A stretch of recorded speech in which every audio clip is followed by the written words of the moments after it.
Aliás, né, gente, estamos em plena campanha Mãe da Misericórdia, que é a nossa campanha extra aqui na TV Imaculada, na rádio, na milícia no Brasil inteiro. Depois nós vamos falar um pouquinho mais disso, né, no decorrer do nosso programa. Mas se você já recebeu a mala direta na sua casa com os 2 boletos, só quero te lembrar, viu? O primeiro boleto vence agora no dia 20 de maio. Então nós pedimos a sua colaboração. Você recebe a revista, colabora com a revista e faz a sua colaboração extra com a nossa campanha. Lembrando só, né, que aquelas pessoas que colaborarem agora nesse mês de maio, olha só que legal, né? Vai concorrer a uma imagem linda de Nossa Senhora Aparecida. Então, nós vamos caminhando aí com a mãezinha, né? Sabendo que ela de fato é a Mãe da Misericórdia. Tem misericórdia de nós, da nossa obra de evangelização que precisa crescer, que precisa continuar, né? E de todos vocês que estão em casa, quando são agraciados pelas obras de Deus. Bom, gente, olha só, falei pra vocês, né, que hoje o nosso tema é aposentadoria rural. E eu chamo aqui mais uma vez o Dr. Kleber Coelho. Pode entrar, seja bem-vindo. Tudo bem? Tudo sim. Passou um tempinho já aqui de volta agora, né? Pra gente poder falar um pouquinho mais sobre o direito, né? Isso mesmo, que bom. É sempre um prazer estar aqui presente aqui e esclarecer a dúvida dos telespectadores. A gente fica feliz. Olha só, você que está em casa, gente, quero só lembrar que você que está em casa, você pode ligar para nós, tá? 3349-1015 ou então mandar a sua dúvida no 8419-9938. O tema de hoje é aposentadoria rural. Mas quem quiser também, de repente, tem dúvida sobre a aposentadoria, pode ligar para nós, né? Claro, e também tirar a sua dúvida, que a gente está aqui para isso. A gente não, né? O Dr. Kleber, porque eu só sou intermediário. Trago sempre um especialista que é justamente para a gente falar com propriedade aqui, Kleber. Vamos falar, então, o que é a aposentadoria rural? Tá. A aposentadoria rural é um tipo de aposentadoria especial, que não se encaixa só o pecuarista ou o agricultor, né? O agropecuarista. Ele também, a aposentadoria especial, que é prevista na 8.213, ela também é disposta ao pescador artesanal, né, ao extrativista seringueiro. Então são essas 3 possibilidades da pessoa que tem aposentadoria rural, né? Essa aposentadoria rural, por que fala aposentadoria especial? Porque via de regra, ele não é necessário mês a mês, como o trabalhador urbano, de pagar o INSS como requisito, né? O simples fato dele laborar, né, desde que tenha alguns requisitos, obviamente, ele vai estar como segurado, ou seja, e previsto e tendo direito a todos os ramos, né, de direitos previstos na 8.213, tá, como auxílio-doença, licença-maternidade e pensão por morte. É recente essa questão dessa aposentadoria pegar todos esses setores ou não? Porque durante muito tempo a gente ouve falar de aposentadoria rural, a gente pensa logo em quem trabalhou na roça, né? Isso mesmo. É porque não é. Desde o início sempre foi assim. Ocorre que, variando de região para região, né, a nomenclatura de fato muda, né? Os ribeirinhas, né, já sabem que tem esses direitos, né? Tanto o pescador que vive lá no mar, ele sabe que também tem esse direito. Mas pegou essa nomenclatura de aposentadoria rural, né, com maior força depois do advento da 813, por causa que a maioria da população de fato que tem esse direito, geralmente é um trabalhador rural, braçal, né? Então é por isso que dá essa nomenclatura, mas de fato é mais abrangente. Pois é, a gente está falando aqui, você já disse que, no caso, esse tipo de trabalhador, ele não precisa ter contribuído com o INSS, né? Como é que se explica isso, assim, só para a gente poder saber? Porque, assim, todo trabalhador, quando vai se aposentar, o cálculo é baseado na contribuição, né? Exatamente. E aí, no caso dessas pessoas? No caso dessas aposentadorias rurais, elas sempre serão embasadas no salário mínimo, né? Além disso, para ele se encaixar, não é verdade, totalmente verdade, falar que ele não contribui. Por quê? Porque o fato deles não contribuir mês a mês obriga toda a produção deles, quando for vendida, né, ter uma percentagem de torno de 2% que é descontada e vai direto para o fundo do INSS. Ou seja, aquele trabalhador que vende leite, o laticínio, que vende o gado, né, que compra e vende insumos agrícolas, o que ele faz? A hora que vai vender, tem que dar uma percentagem para o INSS. Então ele não contribui diretamente. Até 1991 existia o chamado Fundo Rural, né, que eu acho que os trabalhadores mais antigos vão saber, né, que eles deveriam contribuir mês a mês, que extinguiu. Então, na verdade, eles têm uma contribuição, só não tem a contribuição permanente, né? Exatamente. Que todo mundo tem. Até porque eles não têm, a maioria dos trabalhadores, eles não têm, eles trabalham por safra, né? Exatamente. E não só isso, se ele trabalhar em regime de economia familiar e não sobrar insumo para vender, ou seja, tudo que ele consumir, tudo que ele fazer, ele próprio consome, não vai ter venda. Então, consequentemente, ele não vai ajudar a financiar.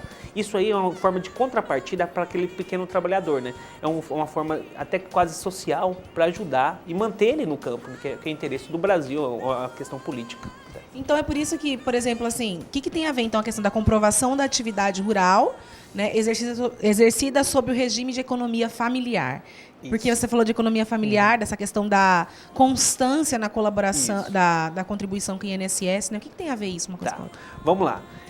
Para identificar o segurado especial, vamos usar aqui como nosso estado é mais rurícola, né?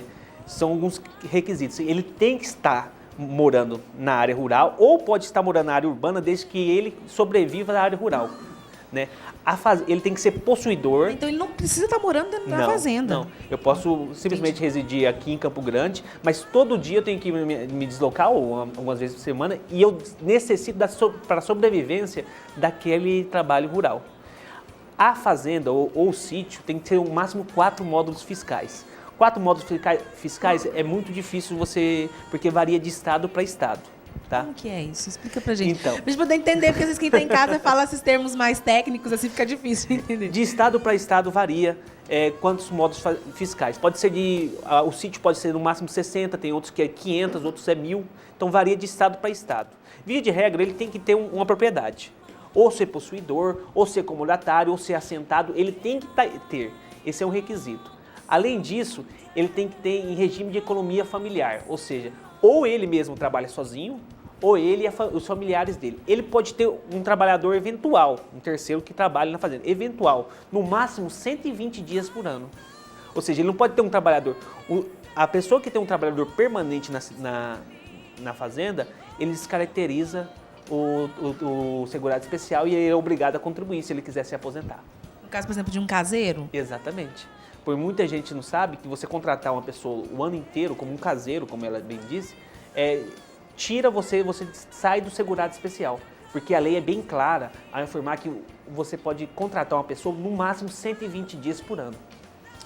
Tem uma pergunta aqui já, vamos perguntar assim para você, então. Pergunta do Laerte, ele fala assim: comecei a trabalhar na roça muito cedo, juntamente com meu pai em uma pequena propriedade. Aos 24 anos entrei para o quadro da Polícia Militar, acho que PM, Polícia Militar.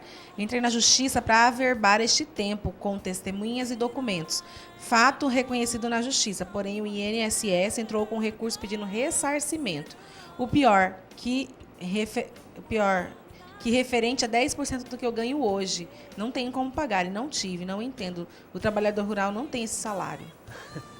Então, isso é uma discussão na justiça, né, que eu entendo que o seu advogado provavelmente deve ter entrado com um pedido de recurso, que o INSS ele entende que se você quiser utilizar esse tempo, você tem que pagar por esse tempo se você saiu da atividade especial. Porque a atividade especial, ela serve apenas, via de regra, para contar tempo por tempo especial. Porque assim como todas as outras profissões, você tem que ter no mínimo 35 anos homem e 30 mulher, né, para aposentar nesse regime especial. Você tem que comprovar esse período. E se você quiser utilizar esse tempo, você tem que arcar com esse tempo, como o trabalhador urbano arca. Você, como policial militar, todo mês vem descontado na sua folha um valor X, esse tempo de contribuição sua, é seu. Se você quiser pegar esse tempo depois futuramente, se você sair da corporação e ir para a iniciativa privada, vai contar esse tempo, né? Então, é o entendimento do INSS, mas eu entendo como indevido e provavelmente o advogado deve ter entrado com um recurso pedindo para não pagar. Agora, todo trabalhador tem aquela continha que a gente já fez aqui para poder se aposentar, né, Kleber? Que é de 30 anos. Vamos recapitular isso aí?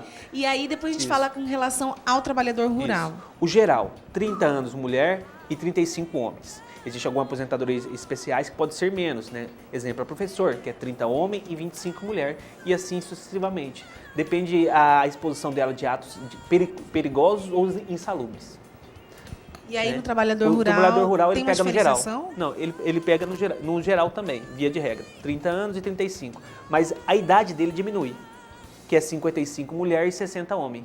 Diferente da geral, que é 60 e 65. É isso que eu ia te questionar, porque querendo ou não, o trabalho na roça é um trabalho de maior desgaste, né? Isso mesmo. É isso que é levado em consideração, Kleber, será? Nesse cálculo? Olha, pode ser também, né? Um ato de insalubridade, tendo em vista ser penoso, ser um ato, né, que é muito difícil, né? Ainda até hoje, né? Nos dias de hoje, em comparação a outras profissões, né?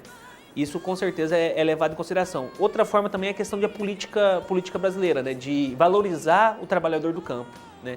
Evitando assim o êxodo rural, né? O que eles querem? Eles querem que os trabalhadores rurais continuem lá, né? Não venham todo para a cidade, porque muitas vezes essas pessoas vêm ser marginalizadas, né? Fica em volta das cidades, não sabe trabalhar em trabalhos urbanos ou tem dificuldade de acesso. Então ele é um tipo de incentivo para esse trabalhador. Ótimo. Vamos dar uma pausa na nossa conversa? Tempo de uma água aqui, né? Vamos ver quem vai ligar para nós. 8419-9938 é o número do nosso WhatsApp. Ou então 3349-1015, nosso telefone, para você poder tirar a sua dúvida, tá bom? A gente aguarda a sua ligação, né? Aguarda a sua pergunta pelo nosso WhatsApp. Nós vamos para um rápido intervalo, como eu disse, tempo de uma água, bater um papo aqui com o Kleber e a gente já volta, não sai daí. É de novo.